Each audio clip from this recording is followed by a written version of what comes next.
Rose Binay, a student of Bachelor in Science in Tourism Management, and I am presenting the travel destination along the Luzon regions. Mines View Park.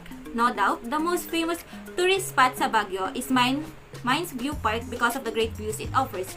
In the early 20th century, Baguio was a mining town. Mines View Park sits on a ridge of the northeast side of Baguio, where you can see a stunning view of Cordillera Mountains and Benguet's old copper and gold mines. While you're there, you can also try the Ifugao's traditional clothes and take a photo.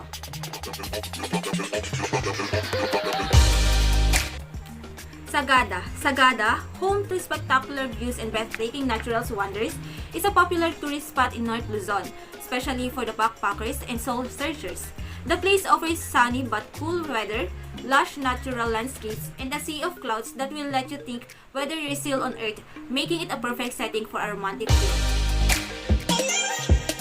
Nakpan Beach. Nakpan Beach in El Nido, Palawan is one of the most beautiful places in Luzon and among the pristine beaches in the Philippines.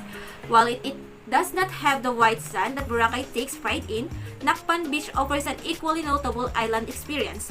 Aside from the 4-kilometer stretch of cream-colored sand, you also enjoy the hundreds of swaying coconut trees, a fishing village, clear aqua water with small surfable waves of Nakpan Beach. It's the kind of paradise you've imagined.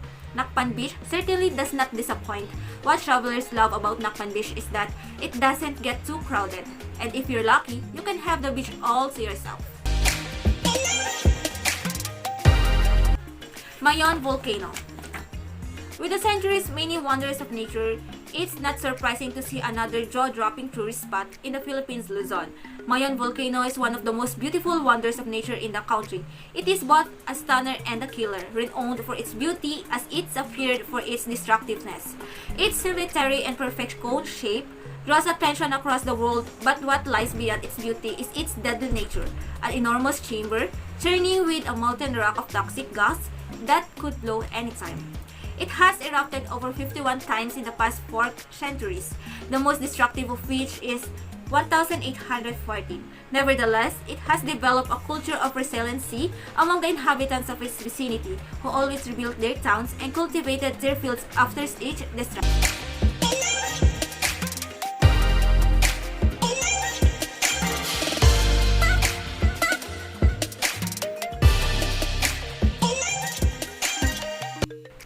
Taal Volcano. Mention Tagaytay and Taal Volcano will automatically come to mind. Even at its most devastated state, Taal Volcano remains as one of the most eye-catching places in Luzon. It has become a must-visit destination for every traveler across the world because of its picturesque features like no other. You can see the volcano from one of the Philippines' most visited destinations, Tagaytay. The city has a postcard, perfect view of the volcano that everyone loves. There are many hotels and restaurants that offer the best view of it while indulging the sumptuous meal.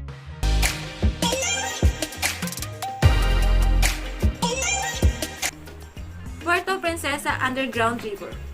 One charming treasure of Palawan that truly stands out is the Puerto Princesa Subterranean River National Park. It is one of the longest underground rivers in the world that outflows directly to the sea, traveling 5 miles through the subterranean cave system. Inside the Puerto Princesa Underground River, you will see karats, natural rock formations created by dissolving limestones, loom in every direction. Don't miss Puerto Princesa Underground River as it's one of the most beautiful places in the Luzon.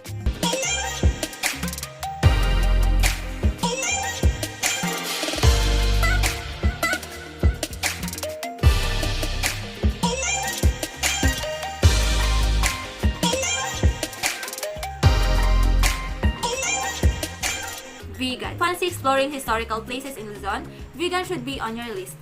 visiting Vigan City is like traveling back in time because of its preserved Spanish colonial town that even the world considers it as one of the best. Aside from the magnificent vegan tourist spots, what makes this North Luzon tourist spot well loved is this historical and cultural significance that feed not just wanderlust but also a traveler's mind and soul.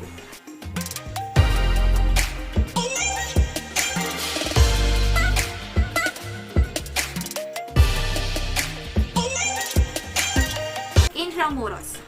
Known as the Walled City, Intramuros is a place rich in history and culture. With its cobbled streets and preserved architecture dated hundreds of years ago, it will have you think whether you are still in the Philippines or not. Hundreds of years ago, many remarkable events happened here. That's why it's one of the most historical places in Luzon and in the Philippines. Raku Apayaman. If we're to describe a Raku Apayaman in Batanes in one word, it's the magical. There are rolling hills and knolls everywhere, surrounded by a carpet of the greenest grass you'll ever see. That you'll notice even the tiniest grass is swaying as Batanes wind blows. You could almost imagine being in the 1965 film Sound of Music and hear Julie Andrews sings "The Hills Are Alive." From there, you can also see Mount Iraya, Diora Beach, Tayid Lighthouse, and the Pacific Ocean. All in one place, Raku Apayaman is one of the top tourist spots in Luzon.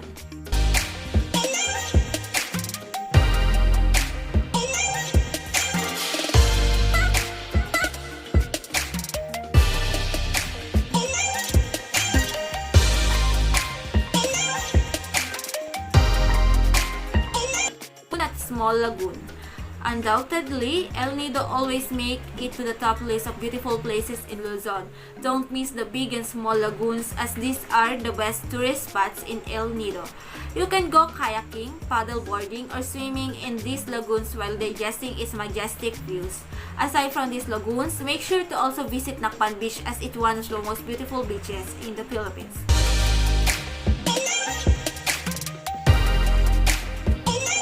Banawe Rice Terraces.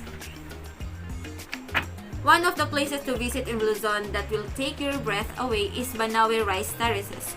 Locally known as the Hagdan-Hagdang Palayan, this beautiful spot in Luzon is undoubtedly a source of pride not just for the Ifogaos but also for Filipinos across the world. Because of its magnificence, it has been inscribed on the UNESCO World Heritage List in 1995.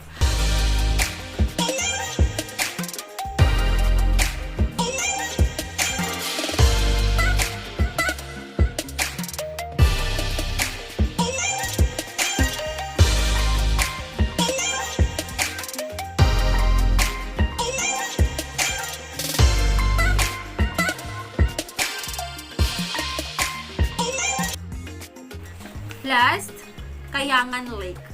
While Palawan boasts its pristine beaches and lagoons, making it the best island in the world, it also has picture-perfect lakes that will make your jaw drop. One of the most famous is Kayangan Lake in Coron. Surrounded by towering limestone cliffs, dotted with greenery, Kayangan is the cleanest lake in the Philippines and one of the most cleanest in Asia. The water is so clear that you could see through the rock formations beneath the surface. It is one of 2 lakes in Coron out of 8 lakes that are open to the public. The lake is 70% freshwater water and 30% salt water, making it ideal for swimming.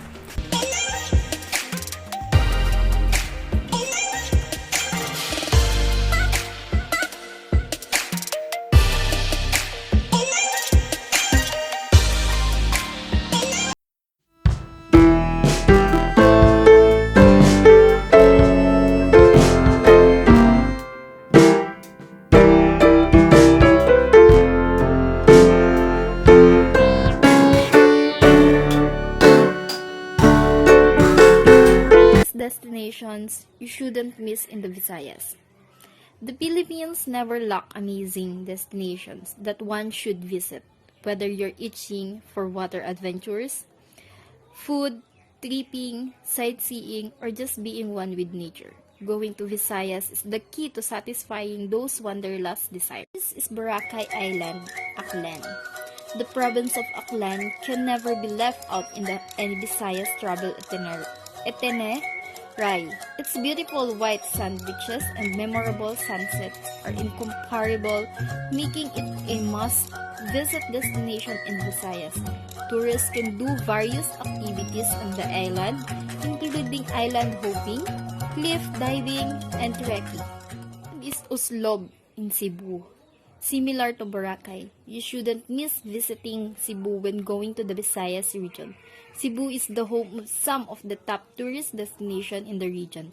An example is Islob, most famous for watching and swimming with whale sharks. Third is Boha River, Cebu. No need to travel overseas to experience river cruise tours. In Cebu, take the cruise tour in Boha River, named among the top 100 global sustainable destinations for 2016, 2017, and 2018. Fourth is Sirao Flower Garden and Sirao Pictorial Garden and Camping Site, Cebu, always known as the Little Amsterdam. Last is Kawasan Falls in Cebu. Kawasan Falls is famous for its turquoise blue waters and is undeniable one of the best tourist spots in the region. If you're an adventure junkie, take a canyoneering tour from Algeria on your way to Kawasan Falls.